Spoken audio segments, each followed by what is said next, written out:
एक छोटे से गांव में अली नाम का एक गरीब लड़का रहता था। एक दिन उसे रास्ते में एक भरा हुआ बटुआ मिला। उसने तुरंत पास की मस्जिद में जाकर उसकी घोषणा करवाई।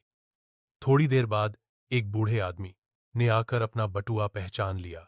वह बहुत खुश हुआ और अली की ईमानदारी से प्रभावित होकर उसे इनाम देना चाहा, लेकिन अली ने मना कर दिया। बूढ़े ने मुस्कुराते हुए कहा, बेटा, तुम्हारी सच्चाई ही सबसे बड़ा इनाम है। बाद में पता चला कि वह बूढ़ा एक अमीर आदमी था, जिसने अली को पढ़ाई के लिए स्कॉलरशिप दे दी। सीख: ईमानदारी हमेशा सफलता लाती है। एक बार की बात है, एक छोटे से गांव में अली नाम का एक गरीब लड़का रहता था। एक दिन उसे रास्ते में एक भरा हुआ बटुआ मिला। उसने तुरंत पास की मस्जिद में जाकर उसकी घोषणा करवाई।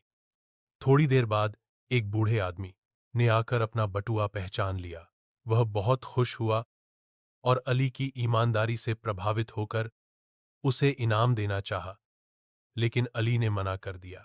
बूढ़े ने मुस्कुराते हुए कहा, बेटा, तुम्हारी सच्चाई ही सबसे बड़ा इनाम है। बाद में पता चला कि वह बूढ़ा एक अमीर आदमी था, जिसने अली को पढ़ाई के लिए स्कॉलरशिप दे दी।